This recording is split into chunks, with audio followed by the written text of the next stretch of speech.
Hello, thanks ever so much for joining me. I'm Henry Hargreaves, a geography teacher at Wakefield Girls High School, and we're on an urgent mission which we need to complete by 2030, and I really need your help. We need to fight for a fairer world where we really look after the environment and end extreme poverty. Watch this video to see how you can apply your creativity to help solve some of these problems. Thanks ever so much. Pictures like these in front of you, which have been provided by NASA, have always absolutely captivated me. That rock you can see, our planet, is travelling at 30 kilometres per second. Imagine that. And it's spinning at 1,000 miles per hour at the equator. All life, the entire human experience, everything you know, is completely dependent on that planet, as well as that thin veneer of an atmosphere that you can just about see, the one you're breathing right now. If you look up into the sky, just imagine what is beyond that 7 miles of breathable air. There's absolutely nothing, just a void, cold and inhospitable. Planet Earth is ever so special, and we need to look after it. This is what the Sustainable Development Goals are all about. At this point, I would like you to pause the video and watch the animation by Sir Ken Robinson that explains the Sustainable Development Goals. There should be a link provided, but if not, I'm sure you can find it on the internet.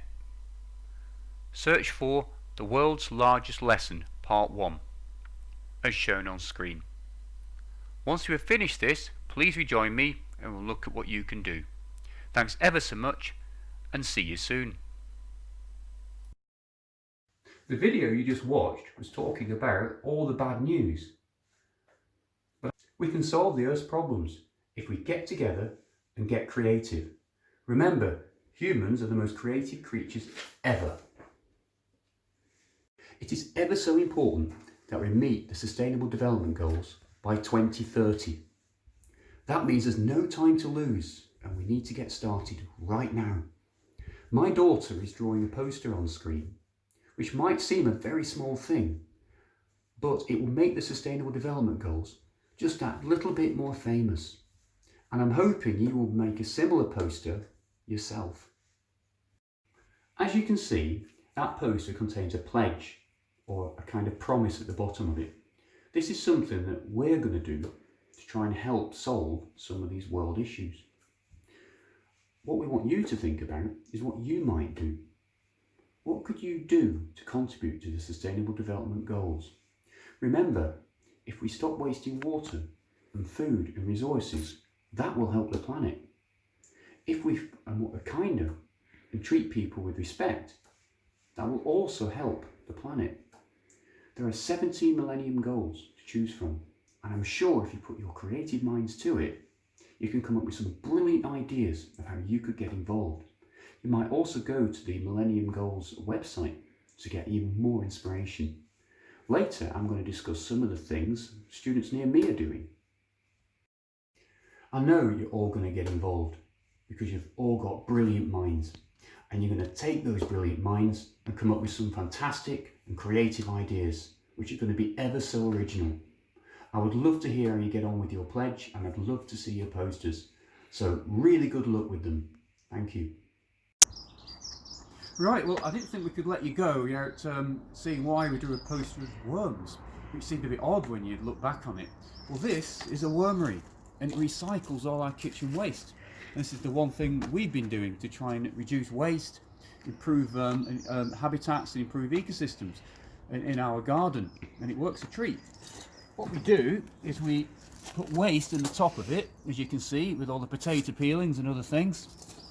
And the worms slowly digest these and break it down further and further down. So there you can see the worms eating their way through all that. And then at the bottom there, we have very nearly made compost, which will go back on the garden. And then that's used to feed the plants, and then the plants grow better, all the wildlife does better, and so on. And at the bottom, you can get liquid fertilizer out, which is also used then for the house plants as well. There are so many things that you could do to help out with these Millennium Development Goals. What about just using less plastic? For example, you could stop using plastic straws. And any plastics you do use, you could make sure they all get recycled in your house. Lots of plastics from bathrooms tend to miss the recycling bin because there's no recycle bin upstairs. You could start doing that in your house. What about just turning your lights off every time you leave your bedroom so you use less electricity? And that reduces your carbon footprint, and you could do a little bit of research on that. I'm sure you've got loads of ideas of your own, so really good luck with all that. And at the end of this video I'll just put some other ideas other people have told me which you could use, but I'm sure you can come up with some brilliant and original ideas yourself. Anyway, thanks ever so much for listening. Goodbye.